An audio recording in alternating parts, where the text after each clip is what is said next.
So Andrew, elephant in the room, interest rates. It was a topical thing all of last year and probably a little bit of the year before. We're quite fortunate that you actually sit on the Bank of England panel, so we have a bit of insight. I do. It's not the Monetary Policy Committee, it's the regional branch for the Bank of England, covering North Wales. Yeah. So as a company, we input our perception on the previous 3 months and how we perceive the following 3 months to be. It's grown slightly, the panel. It used to be 5 or 6 of us, there's now 12, so it gives a far better insight into what the bank is thinking and what commerce is thinking, not just property, house builders, leisure, commercial. It's good. Yeah. It gives us good insight. And what's been the indication from them of what do they think is going to happen with rates? And then we'll, I suppose, touch on how that then impacts property.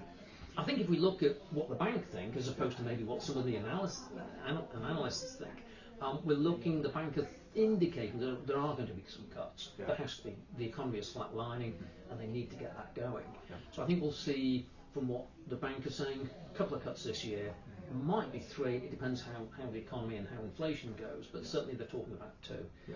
Current thinking is we'll see a rate cut in February, only 0.25%, but it all helps, doesn't it? And if by the end of the year we get to 4%, we've seen 0.75% reduction on interest rates. Yes. But crucially going in the right direction. Absolutely. And that's what we've been after with it. I mean, the first half of last year it was going up, now it's certainly on the way down. On the way down. Yeah. Yes. And from basic terms, what that means for property investors, well, it means that it's not costing them as much to borrow money to ultimately be able to buy a property. Absolutely. If you took a 100k mortgage, at 4.75 is X amount of 4%, let's say, and maybe even dipping into the 3s if we're very fortunate, it's going to be considerably cheaper. Yeah. So it will impact on house prices.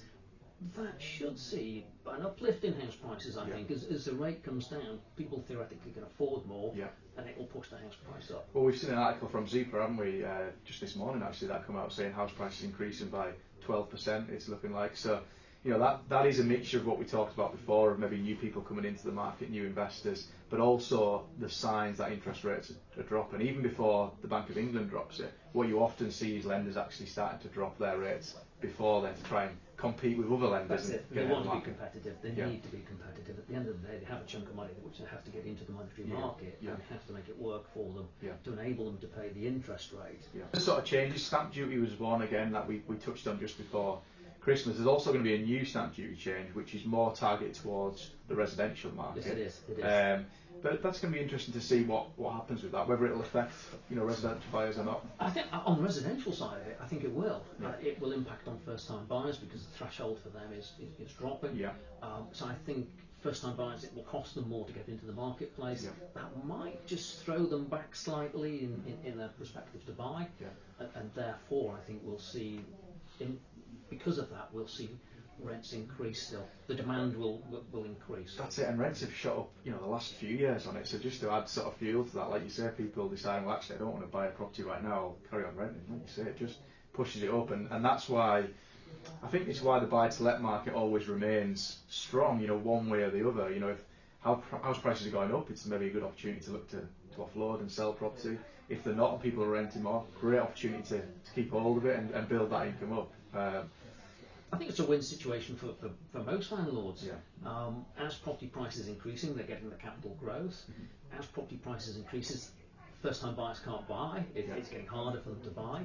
Demand is there. Our population is increasing, and therefore the rents will follow. The rents will increase. And just talking on a very personal note, the rent I've seen on my apartments has improved significantly over the past probably 5 years. Absolutely, and that for yours, Andrew, as well. You'll have no doubt seen changes in interest rates on your property over the years, but like you say, people forget sometimes the rents have gone up and negated that with it as well. So yes, they have. And looking at the wider sort of market, the economy, obviously there's been the big news with Donald Trump getting into power over in America, and it is relevant. It does, what happens in America does have an effect over here in the UK.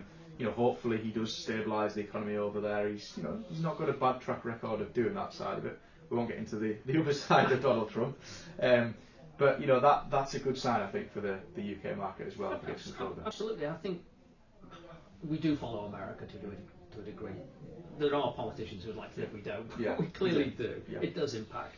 I think world economy's impact on the UK, the unfortunate war in Israel, the war in Ukraine, we all saw the impact that they have.